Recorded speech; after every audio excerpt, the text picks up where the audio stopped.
This is a disclaimer, an invitation to listen beyond the words.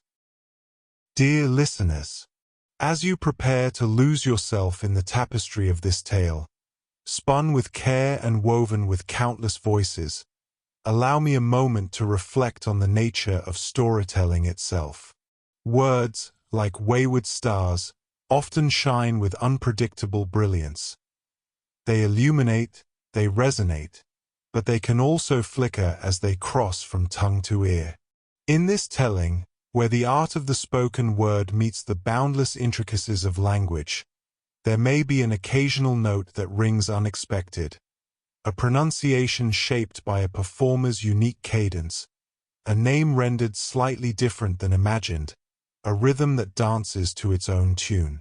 These moments are not flaws, but gentle reminders of the heart behind the performance, breathing life into the story in its own vivid way.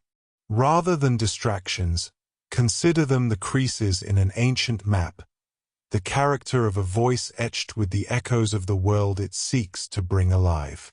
They are the marks of a tale well told, alive with the imperfections that makes human.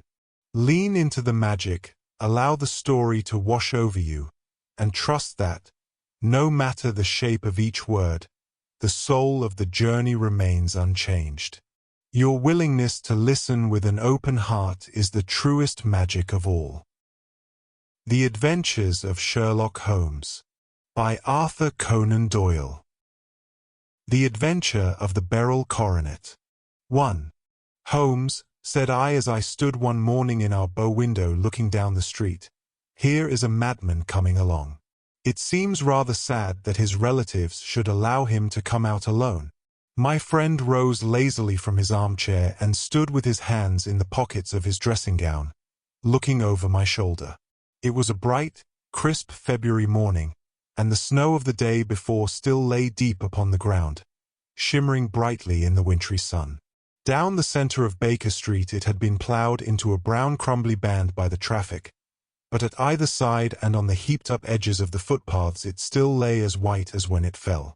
The gray pavement had been cleaned and scraped, but was still dangerously slippery, so that there were fewer passengers than usual. Indeed, from the direction of the Metropolitan Station no one was coming save the single gentleman whose eccentric conduct had drawn my attention. He was a man of about 50, tall, portly, and imposing, with a massive, strongly marked face and a commanding figure. He was dressed in a somber yet rich style, in black frock coat, shining hat, neat brown gaiters, and well-cut pearl-grey trousers. Yet his actions were an absurd contrast to the dignity of his dress and features, for he was running hard, with occasional little springs, such as a weary man gives who is little accustomed to set any tax upon his legs. As he ran he jerked his hands up and down, waggled his head, and writhed his face into the most extraordinary contortions. What on earth can be the matter with him? I asked. He is looking up at the numbers of the houses. I believe that he is coming here, said Holmes, rubbing his hands. He? Yes. I rather think he is coming to consult me professionally. I think that I recognize the symptoms. Ha! Did I not tell you?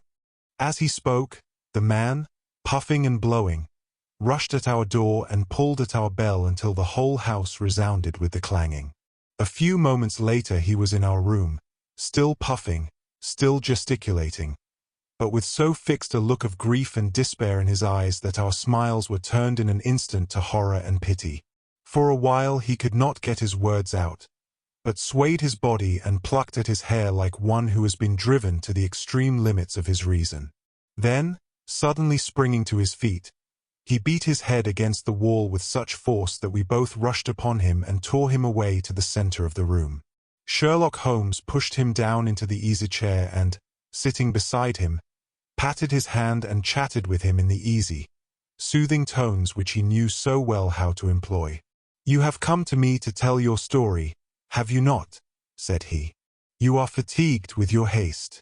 Pray wait until you have recovered yourself, and then I shall be most happy to look into any little problem which you may submit to me." The man sat for a minute or more with a heaving chest, fighting against his emotion. Then he passed his handkerchief over his brow, set his lips tight, and turned his face towards us. "No doubt you think me mad," said he. "I see that you have had some great trouble," responded Holmes. "God knows I have.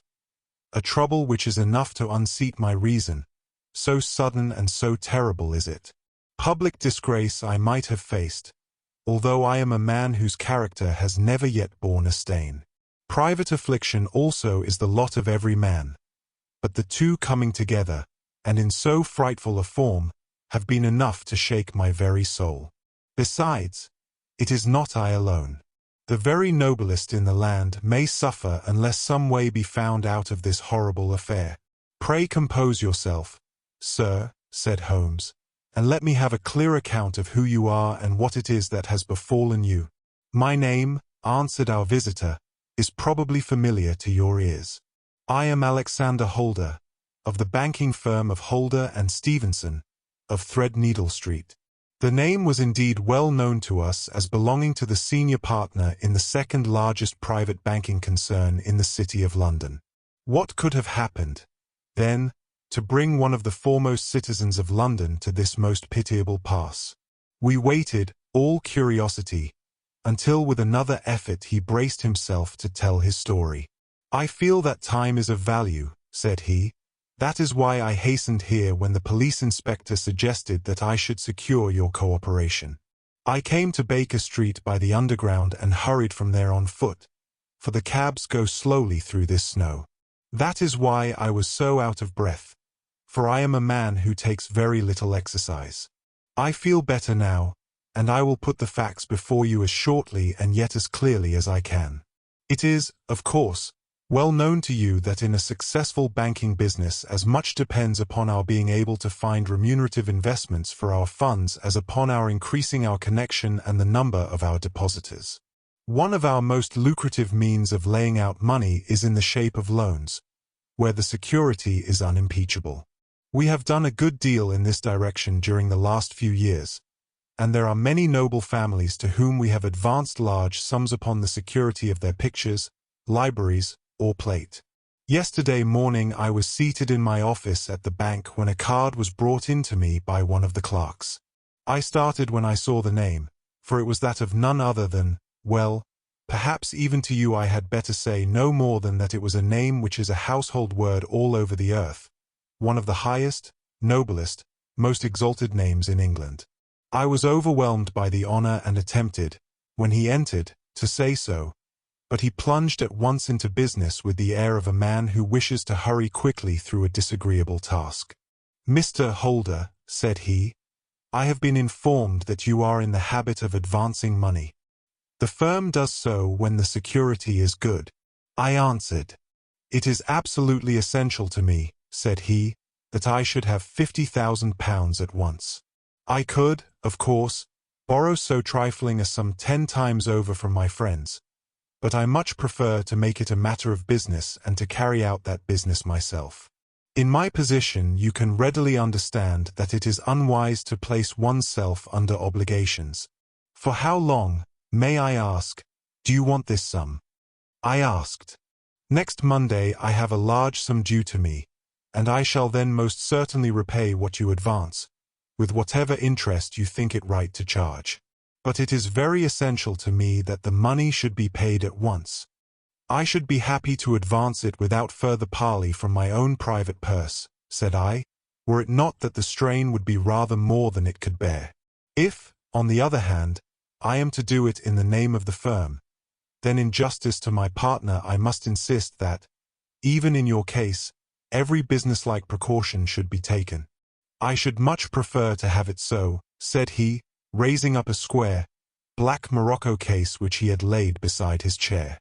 "You have doubtless heard of the Beryl Coronet." "One of the most precious public possessions of the empire," said I. "Precisely." He opened the case, and there, embedded in soft, flesh-colored velvet, lay the magnificent piece of jewelry which he had named. "There are 39 enormous beryls," said he, "and the price of the gold chasing is incalculable. The lowest estimate would put the worth of the coronet at double the sum which I have asked. I am prepared to leave it with you as my security. I took the precious case into my hands and looked in some perplexity from it to my illustrious client. You doubt its value? He asked. Not at all. I only doubt the propriety of my leaving it. You may set your mind at rest about that. I should not dream of doing so were it not absolutely certain that I should be able in 4 days to reclaim it. It is a pure matter of form. Is the security sufficient? Ample.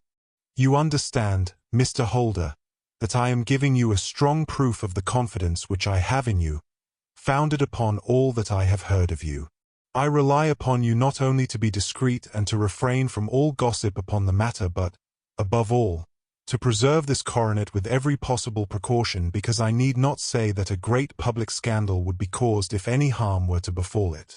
Any injury to it would be almost as serious as its complete loss, for there are no Beryls in the world to match these, and it would be impossible to replace them. I leave it with you, however, with every confidence, and I shall call for it in person on Monday morning. Seeing that my client was anxious to leave, I said no more but, calling for my cashier, I ordered him to pay over £51,000 notes.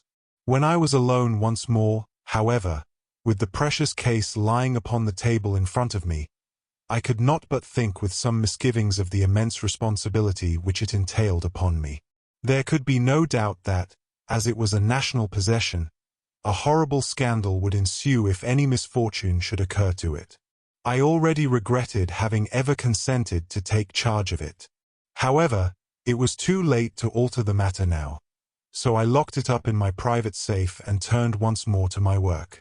When evening came I felt that it would be an imprudence to leave so precious a thing in the office behind me. Bankers' safes had been forced before now, and why should not mine be? If so, how terrible would be the position in which I should find myself. I determined, therefore, that for the next few days I would always carry the case backward and forward with me, so that it might never be really out of my reach.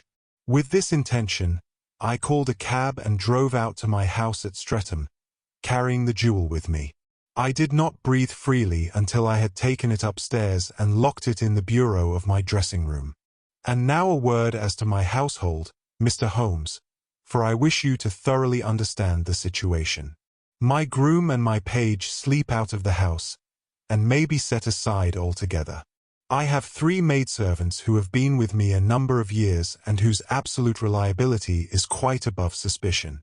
Another, Lucy Parr, the second waiting maid, has only been in my service a few months. She came with an excellent character, however, and has always given me satisfaction. She is a very pretty girl and has attracted admirers who have occasionally hung about the place. That is the only drawback which we have found to her, but we believe her to be a thoroughly good girl in every way. So much for the servants. My family itself is so small that it will not take me long to describe it. I am a widower and have an only son, Arthur. He has been a disappointment to me, Mr. Holmes, a grievous disappointment. I have no doubt that I am myself to blame. People tell me that I have spoiled him. Very likely I have. When my dear wife died I felt that he was all I had to love. I could not bear to see the smile fade even for a moment from his face. I have never denied him a wish. Perhaps it would have been better for both of us had I been sterner, but I meant it for the best. It was naturally my intention that he should succeed me in my business, but he was not of a business turn. He was wild, wayward, and, to speak the truth, I could not trust him in the handling of large sums of money. When he was young he became a member of an aristocratic club, and there, having charming manners, he was soon the intimate of a number of men with long purses and expensive habits. He learned to play heavily at cards and to squander money on the turf, until he had again and again to come to me and implore me to give him an advance upon his allowance, that he might settle his debts of honor. He tried more than once to break away from the dangerous company which he was keeping, but each time the influence of his friend, Sir George Burnwell, was enough to draw him back again. And, indeed, I could not wonder that such a man as Sir George Burnwell should gain an influence over him, for he has frequently brought him to my house, and I have found myself that I could hardly resist the fascination of his manner. He is older than Arthur, a man of the world to his fingertips, one who had been everywhere, seen everything, a brilliant talker, and a man of great personal beauty. Yet when I think of him in cold blood, far away from the glamour of his presence, I am convinced from his cynical speech and the look which I have caught in his eyes that he is one who should be deeply distrusted. So I think, and so, too, thinks my little Mary, who has a woman's quick insight into character. And now there is only she to be described. She is my niece, but when my brother died 5 years ago and left her alone in the world, I adopted her, and have looked upon her ever since as my daughter. She is a sunbeam in my house, sweet, loving, beautiful, a wonderful manager and housekeeper, yet as tender and quiet and gentle as a woman could be. She is my right hand. I do not know what I could do without her. In only one matter has she ever gone against my wishes. Twice my boy has asked her to marry him, for he loves her devotedly, but each time she has refused him. I think that if anyone could have drawn him into the right path, it would have been she, and that his marriage might have changed his whole life. But now, alas, it is too late, forever too late. Now, Mr. Holmes, you know the people who live under my roof, and I shall continue with my miserable story. When we were taking coffee in the drawing-room that night after dinner, I told Arthur and Mary my experience, and of the precious treasure which we had under our roof, suppressing only the name of my client. Lucy Parr, who had brought in the coffee, had, I am sure, left the room, but I cannot swear that the door was closed. Mary and Arthur were much interested and wished to see the famous coronet, but I thought it better not to disturb it. "Where have you put it?" asked Arthur. "In my own bureau." "Well, I hope to goodness the house won't be burgled during the night," said he. "It is locked up," I answered. "Oh, any old key will fit that bureau. When I was a youngster I have opened it myself with the key of the box-room cupboard." He often had a wild way of talking, so that I thought little of what he said. He followed me to my room, however, that night with a very grave face. "Look here, Dad," said he with his eyes cast down. "Can you let me have £200? "No, I cannot," I answered sharply. "I have been far too generous with you in money matters." "You have been very kind," said he, "but I must have this money, or else I can never show my face inside the club again. And a very good thing, too." I cried. "Yes, but you would not have me leave it a dishonored man," said he. "I could not bear the disgrace. I must raise the money in some way, and if you will not let me have it, then I must try other means." I was very angry, for this was the third demand during the month. "You shall not have a farthing from me," I cried, on which he bowed and left the room without another word. When he was gone I unlocked my bureau, made sure that my treasure was safe, and locked it again. Then I started to go round the house to see that all was secure, a duty which I usually leave to Mary but which I thought it well to perform myself that night. As I came down the stairs I saw Mary herself at the side window of the hall, which she closed and fastened as I approached. "Tell me, Dad," said she, looking, I thought, a little disturbed, "did you give Lucy, the maid, leave to go out tonight?" "Certainly not. She came in just now by the back door. I have no doubt that she has only been to the side gate to see someone, but I think that it is hardly safe and should be stopped. You must speak to her in the morning, or I will if you prefer it." "Are you sure that everything is fastened?" "Quite sure, Dad." "Then, good night." I kissed her and went up to my bedroom again, where I was soon asleep. I am endeavoring to tell you everything, Mr. Holmes, which may have any bearing upon the case, but I beg that you will question me upon any point which I do not make clear. On the contrary, your statement is singularly lucid. I come to a part of my story now in which I should wish to be particularly so. I am not a very heavy sleeper, and the anxiety in my mind tended, no doubt, to make me even less so than usual. About 2 in the morning, then, I was awakened by some sound in the house. It had ceased ere I was wide awake, but it had left an impression behind it as though a window had gently closed somewhere. I lay listening with all my ears. Suddenly, to my horror, there was a distinct sound of footsteps moving softly in the next room. I slipped out of bed, all palpitating with fear, and peeped round the corner of my dressing-room door. "Arthur!"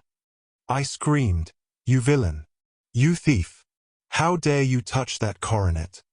The gas was half up, as I had left it, and my unhappy boy, dressed only in his shirt and trousers, was standing beside the light, holding the coronet in his hands.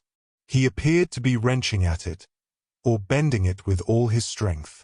At my cry he dropped it from his grasp and turned as pale as death. I snatched it up and examined it. One of the gold corners, with 3 of the beryls in it, was missing. "You blackguard!" I shouted, beside myself with rage. "You have destroyed it. You have dishonored me forever. Where are the jewels which you have stolen?" "Stolen?" he cried. "Yes, thief!" I roared, shaking him by the shoulder. "There are none missing." "There cannot be any missing," said he. "There are 3 missing, and you know where they are. Must I call you a liar as well as a thief? Did I not see you trying to tear off another piece?" "You have called me names enough," said he. "I will not stand it any longer. I shall not say another word about this business, since you have chosen to insult me. I will leave your house in the morning and make my own way in the world. You shall leave it in the hands of the police." I cried half-mad with grief and rage. "I shall have this matter probed to the bottom. You shall learn nothing from me," said he with a passion such as I should not have thought was in his nature. "If you choose to call the police, let the police find what they can." By this time the whole house was astir, for I had raised my voice in my anger. Mary was the first to rush into my room, and, at the sight of the coronet and of Arthur's face, she read the whole story and, with a scream, fell down senseless on the ground. I sent the housemaid for the police and put the investigation into their hands at once. When the inspector and a constable entered the house, Arthur, who had stood sullenly with his arms folded, asked me whether it was my intention to charge him with theft. I answered that it had ceased to be a private matter, but had become a public one, since the ruined coronet was national property. I was determined that the law should have its way in everything.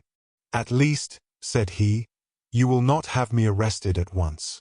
It would be to your advantage as well as mine if I might leave the house for 5 minutes, that you may get away, or perhaps that you may conceal what you have stolen," said I. And then, realizing the dreadful position in which I was placed, I implored him to remember that not only my honor but that of one who was far greater than I was at stake, and that he threatened to raise a scandal which would convulse the nation.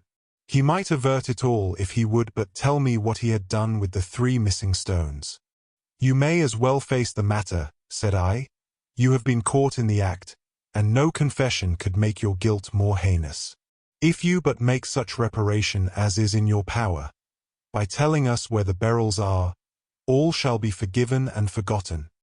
"Keep your forgiveness for those who ask for it," he answered, turning away from me with a sneer. I saw that he was too hardened for any words of mine to influence him.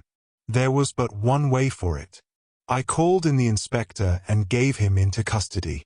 A search was made at once not only of his person but of his room and of every portion of the house where he could possibly have concealed the gems. But no trace of them could be found, nor would the wretched boy open his mouth for all our persuasions and our threats.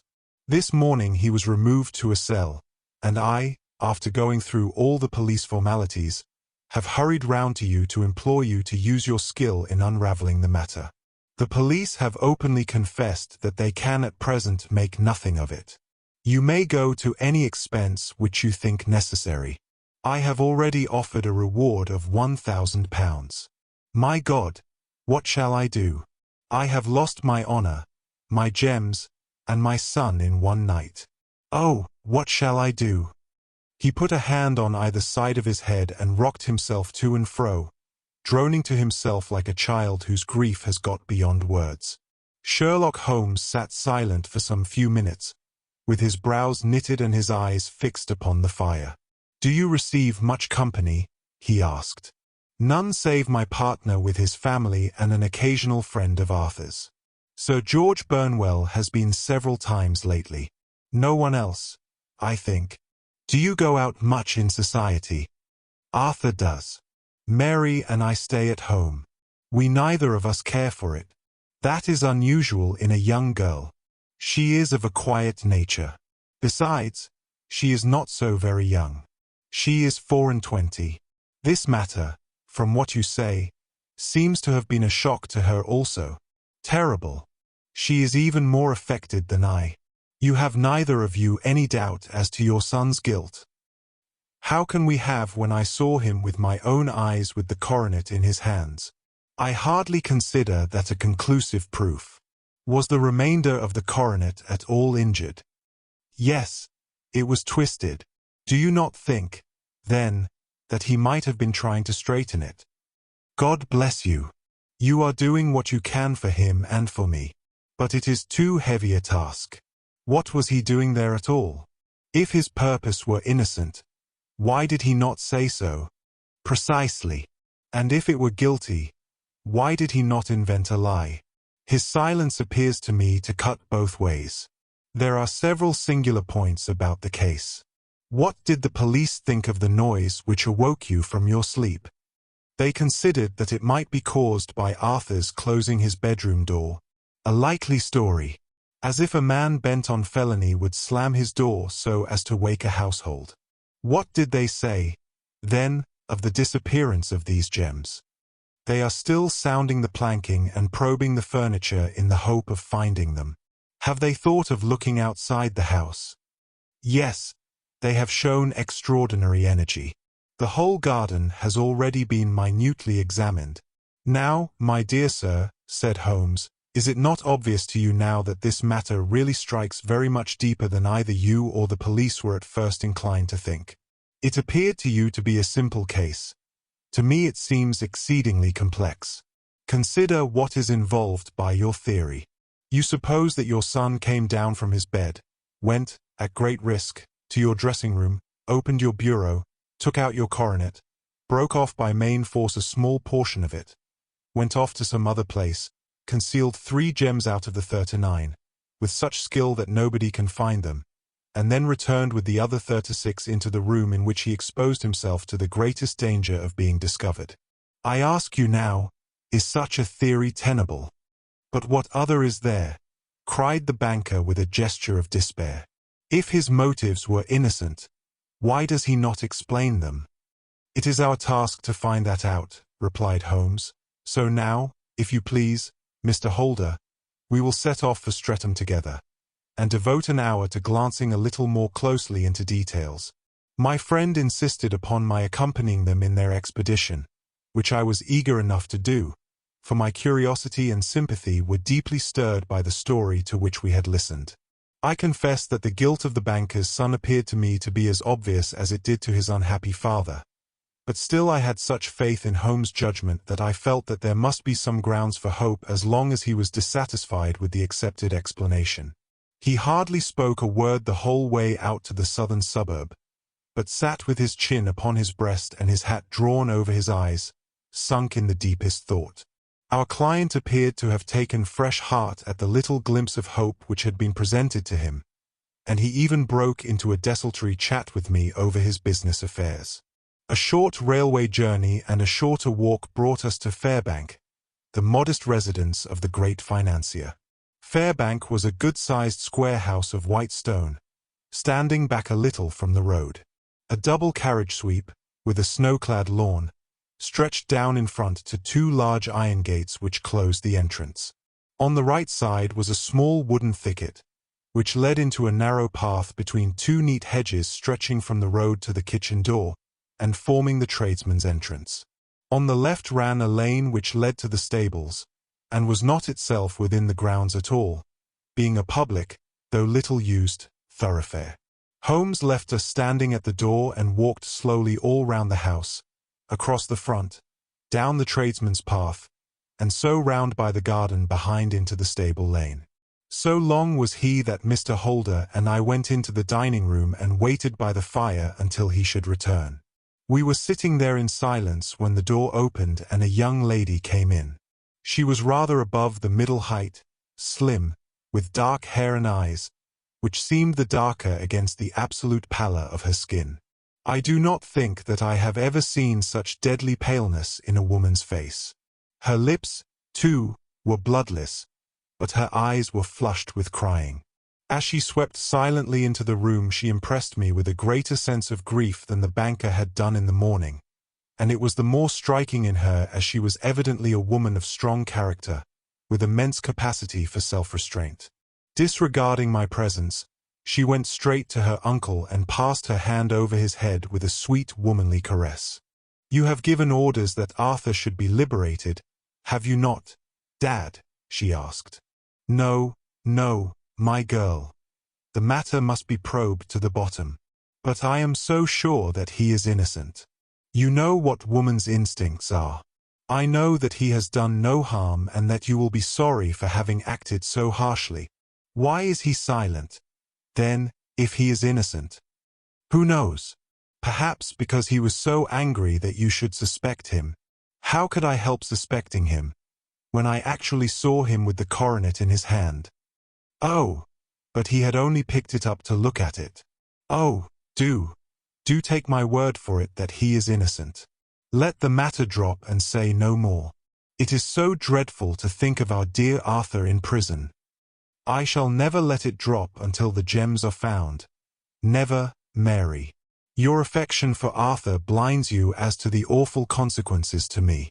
Far from hushing the thing up, I have brought a gentleman down from London to inquire more deeply into it." "This gentleman?" she asked, facing round to me. "No, his friend. He wished us to leave him alone. He is round in the stable lane now." "The stable lane?" She raised her dark eyebrows. "What can he hope to find there?" "Ah, this, I suppose, is he.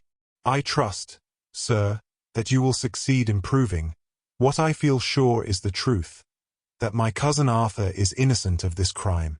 I fully share your opinion, and I trust, with you, that we may prove it," returned Holmes, going back to the mat to knock the snow from his shoes. "I believe I have the honor of addressing Miss Mary Holder. Might I ask you a question or two?" "Pray do, sir, if it may help to clear this horrible affair up. You heard nothing yourself last night?" "Nothing, until my uncle here began to speak loudly. I heard that, and I came down. You shut up the windows and doors the night before. Did you fasten all the windows?" "Yes." "Were they all fastened this morning?" "Yes." "You have a maid who has a sweetheart? I think that you remarked to your uncle last night that she had been out to see him." "Yes, and she was the girl who waited in the drawing-room, and who may have heard uncle's remarks about the coronet." "I see. You infer that she may have gone out to tell her sweetheart, and that the two may have planned the robbery. But what is the good of all these vague theories?" cried the banker impatiently, "when I have told you that I saw Arthur with the coronet in his hands." "Wait a little, Mr. Holder. We must come back to that. About this girl, Miss Holder. You saw her return by the kitchen door, I presume?" "Yes.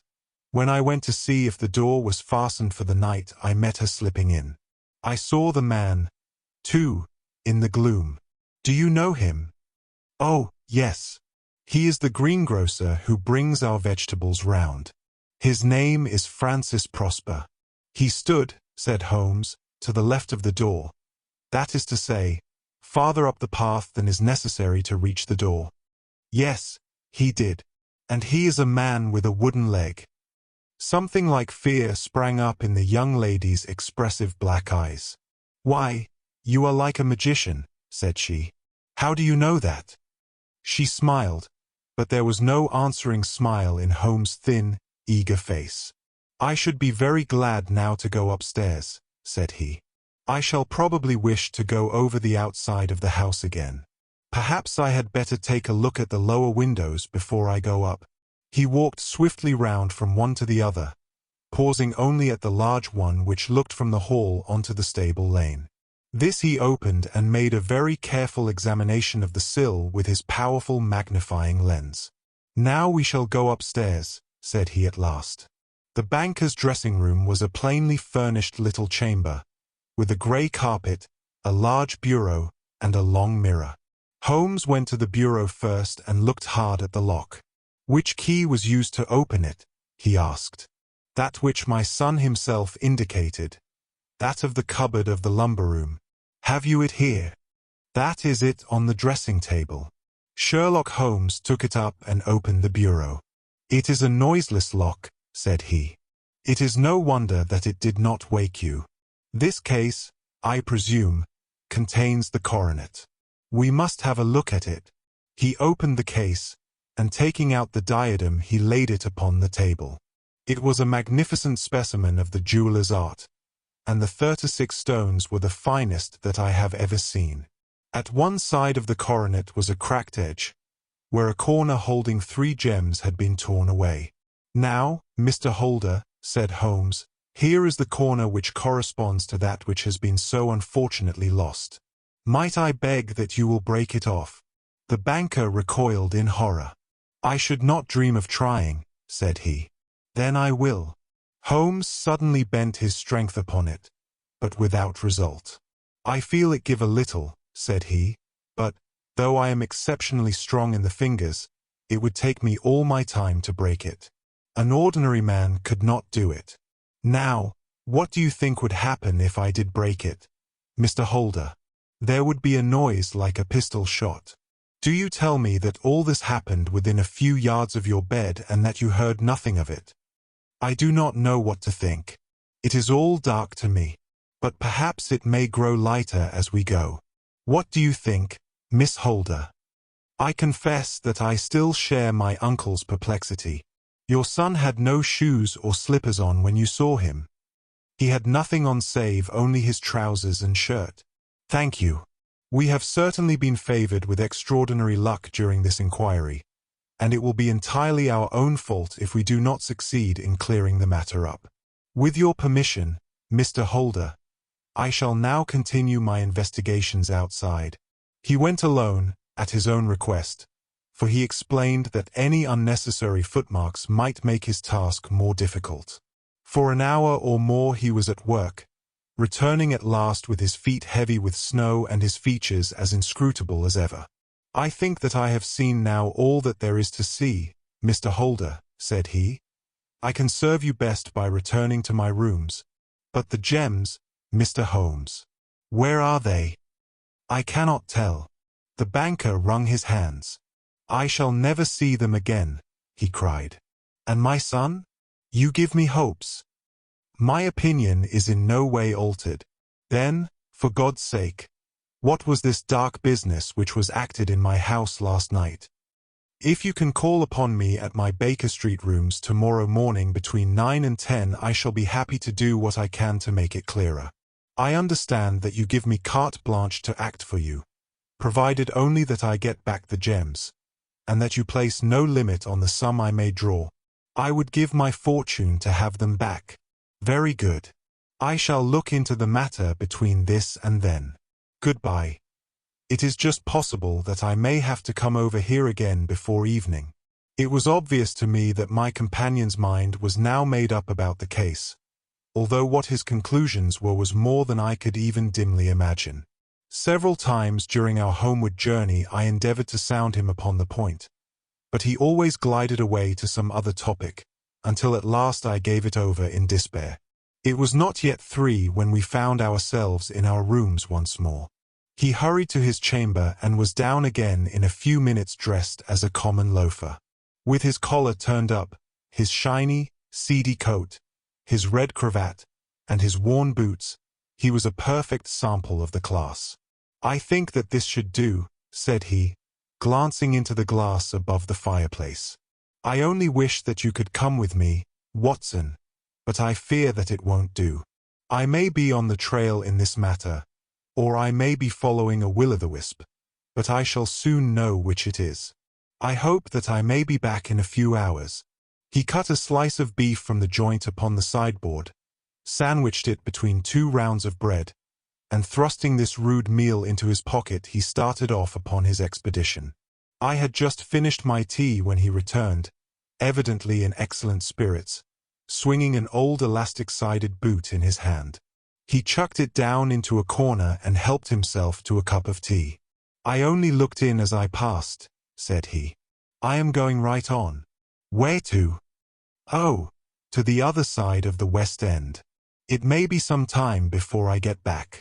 Don't wait up for me in case I should be late. How are you getting on?" "Oh, so-so. Nothing to complain of. I have been out to Streatham since I saw you last, but I did not call at the house. It is a very sweet little problem, and I would not have missed it for a good deal. However, I must not sit gossiping here, but must get these disreputable clothes off and return to my highly respectable self." I could see by his manner that he had stronger reasons for satisfaction than his words alone would imply. His eyes twinkled, and there was even a touch of color upon his sallow cheeks.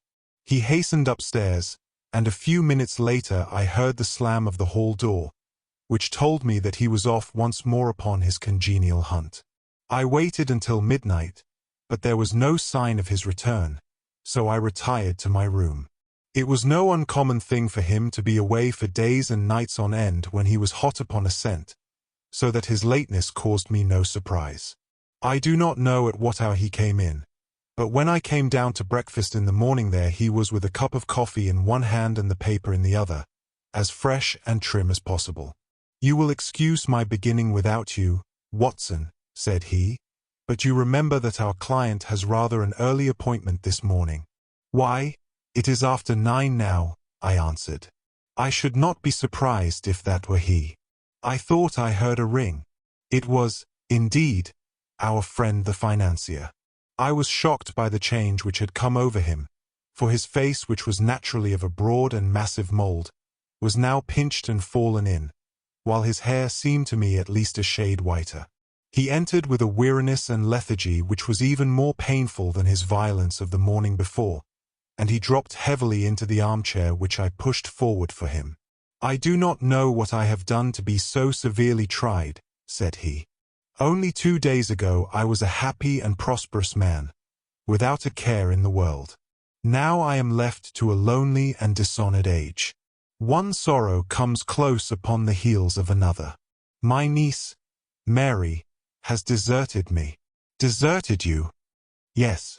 Her bed this morning had not been slept in, her room was empty, and a note for me lay upon the hall table. I had said to her last night, in sorrow and not in anger, that if she had married my boy all might have been well with him. Perhaps it was thoughtless of me to say so. It is to that remark that she refers in this note. My dearest uncle, I feel that I have brought trouble upon you, and that if I had acted differently this terrible misfortune might never have occurred. I cannot, with this thought in my mind, ever again be happy under your roof, and I feel that I must leave you forever.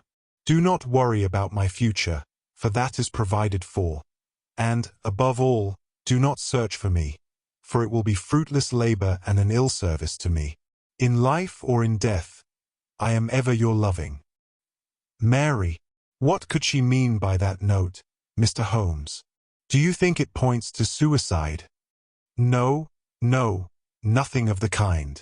It is perhaps the best possible solution.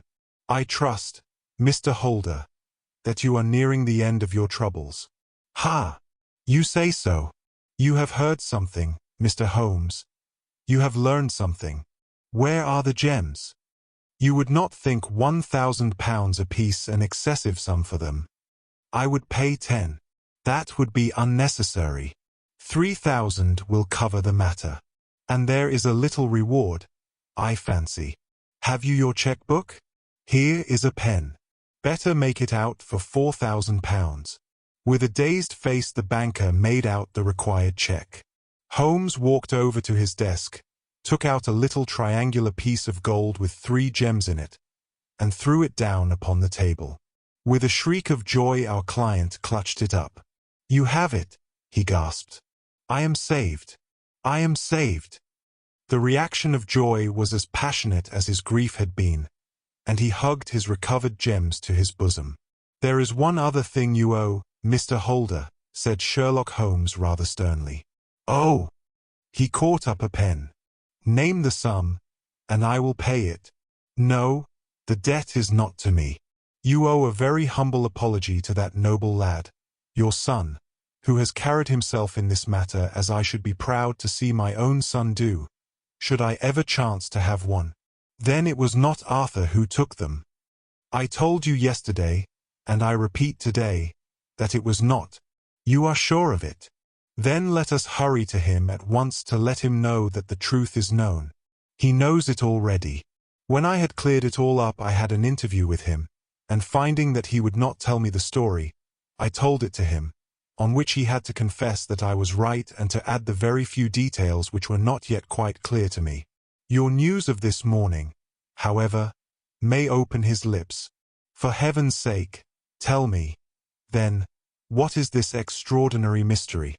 I will do so, and I will show you the steps by which I reached it. And let me say to you, first, that which it is hardest for me to say and for you to hear. There has been an understanding between Sir George Burnwell and your niece Mary. They have now fled together. My Mary? Impossible. It is unfortunately more than possible. It is certain. Neither you nor your son knew the true character of this man when you admitted him into your family circle. He is one of the most dangerous men in England, a ruined gambler, an absolutely desperate villain, a man without heart or conscience. Your niece knew nothing of such men. When he breathed his vows to her, as he had done to 100 before her, she flattered herself that she alone had touched his heart. The devil knows best what he said, but at least she became his tool and was in the habit of seeing him nearly every evening. I cannot, and I will not, believe it, cried the banker with an ashen face. I will tell you, then, what occurred in your house last night. Your niece, when you had, as she thought, gone to your room, slipped down and talked to her lover through the window which leads into the stable lane. His footmarks had pressed right through the snow, so long had he stood there. She told him of the coronet. His wicked lust for gold kindled at the news, and he bent her to his will. I have no doubt that she loved you, but there are women in whom the love of a lover extinguishes all other loves, and I think that she must have been one. She had hardly listened to his instructions when she saw you coming downstairs, on which she closed the window rapidly and told you about one of the servants' escapade with her wooden-legged lover, which was all perfectly true. Your boy, Arthur, went to bed after his interview with you, but he slept badly on account of his uneasiness about his club debts. In the middle of the night he heard a soft tread pass his door, so he rose and, looking out, was surprised to see his cousin walking very stealthily along the passage until she disappeared into your dressing-room. Petrified with astonishment, the lad slipped on some clothes and waited there in the dark to see what would come of this strange affair. Presently she emerged from the room again, and in the light of the passage lamp your son saw that she carried the precious coronet in her hands. She passed down the stairs, and he, thrilling with horror, ran along and slipped behind the curtain near your door, whence he could see what passed in the hall beneath. He saw her stealthily open the window, hand out the coronet to someone in the gloom, and then closing it once more hurry back to her room, passing quite close to where he stood hid behind the curtain. As long as she was on the scene he could not take any action without a horrible exposure of the woman whom he loved. But the instant that she was gone he realized how crushing a misfortune this would be for you, and how all-important it was to set it right. He rushed down, just as he was, in his bare feet, opened the window, sprang out into the snow, and ran down the lane, where he could see a dark figure in the moonlight. Sir George Burnwell tried to get away, but Arthur caught him, and there was a struggle between them, your lad tugging at one side of the coronet, and his opponent at the other. In the scuffle, your son struck Sir George and cut him over the eye. Then something suddenly snapped, and your son, finding that he had the coronet in his hands, rushed back, closed the window, ascended to your room, and had just observed that the coronet had been twisted in the struggle and was endeavoring to straighten it when you appeared upon the scene. "Is it possible?" gasped the banker. You then roused his anger by calling him names at a moment when he felt that he had deserved your warmest thanks. He could not explain the true state of affairs without betraying one who certainly deserved little enough consideration at his hands. He took the more chivalrous view, however, and preserved her secret. "And that was why she shrieked and fainted when she saw the coronet," cried Mr. Holder. "Oh, my God! What a blind fool I have been! And his asking to be allowed to go out for 5 minutes. The dear fellow wanted to see if the missing piece were at the scene of the struggle. How cruelly I have misjudged him! When I arrived at the house," continued Holmes, "I at once went very carefully round it to observe if there were any traces in the snow which might help me. I knew that none had fallen since the evening before, and also that there had been a strong frost to preserve impressions. I passed along the tradesman's path, but found it all trampled down and indistinguishable. Just beyond it, however, at the far side of the kitchen door, a woman had stood and talked with a man, whose round impressions on one side showed that he had a wooden leg. I could even tell that they had been disturbed, for the woman had run back swiftly to the door, as was shown by the deep toe and light heel marks, while wooden leg had waited a little, and then had gone away. I thought at the time that this might be the maid and her sweetheart, of whom you had already spoken to me, and inquiry showed it was so. I passed round the garden without seeing anything more than random tracks, which I took to be the police. But when I got into the stable lane a very long and complex story was written in the snow in front of me. There was a double line of tracks of a booted man, and a second double line which I saw with delight belonged to a man with naked feet. I was at once convinced from what you had told me that the latter was your son. The first had walked both ways, but the other had run swiftly, and as his tread was marked in places over the depression of the boot, it was obvious that he had passed after the other. I followed them up and found they led to the hall window, where Boots had worn all the snow away while waiting. Then I walked to the other end, which was 100 yards or more down the lane. I saw where Boots had faced round, where the snow was cut up as though there had been a struggle, and, finally, where a few drops of blood had fallen, to show me that I was not mistaken. Boots had then run down the lane, and another little smudge of blood showed that it was he who had been hurt. When he came to the high road at the other end, I found that the pavement had been cleared, so there was an end to that clue. On entering the house, however, I examined, as you remember, the sill and framework of the hall window with my lens, and I could at once see that someone had passed out. I could distinguish the outline of an instep where the wet foot had been placed in coming in. I was then beginning to be able to form an opinion as to what had occurred. A man had waited outside the window, someone had brought the gems. The deed had been overseen by your son.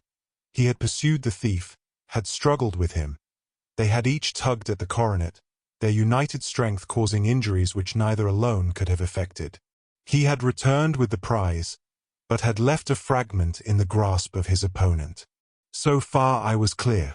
The question now was, who was the man, and who was it brought him the coronet? It is an old maxim of mine that when you have excluded the impossible, whatever remains, however improbable, must be the truth. Now, I knew that it was not you who had brought it down, so there only remained your niece and the maids. But if it were the maids, why should your son allow himself to be accused in their place? There could be no possible reason. As he loved his cousin, however, there was an excellent explanation why he should retain her secret, the more so as the secret was a disgraceful one. When I remembered that you had seen her at that window, and how she had fainted on seeing the coronet again, my conjecture became a certainty. And who could it be who was her confederate? A lover evidently, for who else could outweigh the love and gratitude which she must feel to you? I knew that you went out little, and that your circle of friends was a very limited one. But among them was Sir George Burnwell. I had heard of him before as being a man of evil reputation among women. It must have been he who wore those boots and retained the missing gems. Even though he knew that Arthur had discovered him, he might still flatter himself that he was safe, for the lad could not say a word without compromising his own family. Well, your own good sense will suggest what measures I took next. I went in the shape of a loafer to Sir George's house, managed to pick up an acquaintance with his valet, learned that his master had cut his head the night before, and, finally, at the expense of 6 shillings, made all sure by buying a pair of his cast-off shoes. With these I journeyed down to Streatham and saw that they exactly fitted the tracks. I saw an ill-dressed vagabond in the lane yesterday evening, said Mr. Holder. Precisely. It was I. I found that I had my man, so I came home and changed my clothes. It was a delicate part which I had to play then, for I saw that a prosecution must be avoided to avert scandal, and I knew that so astute a villain would see that our hands were tied in the matter. I went and saw him. At first, of course, he denied everything, but when I gave him every particular that had occurred, he tried to bluster and took down a life-preserver from the wall. I knew my man, however, and I clapped a pistol to his head before he could strike. Then he became a little more reasonable. I told him that we would give him a price for the stones he held, £1,000 apiece. That brought out the first signs of grief that he had shown. Why, dash it all, said he, I've let them go at 600 for the 3. I soon managed to get the address of the receiver who had them, on promising him that there would be no prosecution. Off I set to him, and after much chaffering I got our stones at £1,000 apiece. Then I looked in upon your son, told him that all was right, and eventually got to my bed about 2 o'clock, after what I may call a really hard day's work. A day which has saved England from a great public scandal, said the banker, rising. Sir, I cannot find words to thank you, but you shall not find me ungrateful for what you have done. Your skill has indeed exceeded all that I have heard of it. And now I must fly to my dear boy to apologize to him for the wrong which I have done him. As to what you tell me of poor Mary, it goes to my very heart. Not even your skill can inform me where she is now. I think that we may safely say, returned Holmes, that she is wherever Sir George Burnwell is. It is equally certain, too, that whatever her sins are, they will soon receive a more than sufficient punishment. Dear listener, we close the pages on another tale, a journey through words, imagination, and emotion. Here at the Falls Audiobook, where stories flow like a river's current, carrying you to distant worlds and uncharted depths, we thank you for joining us.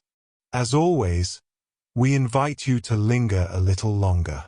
Subscribe to our channel to discover more stories waiting to be heard, each a cascade of voices, ideas, and artistry.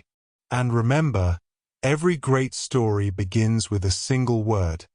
Perhaps the next one will begin with you. Until our voices meet again, may your days be filled with quiet moments, rich pages, and the soothing sound of a story well told. This is the Falls Audiobook, signing off.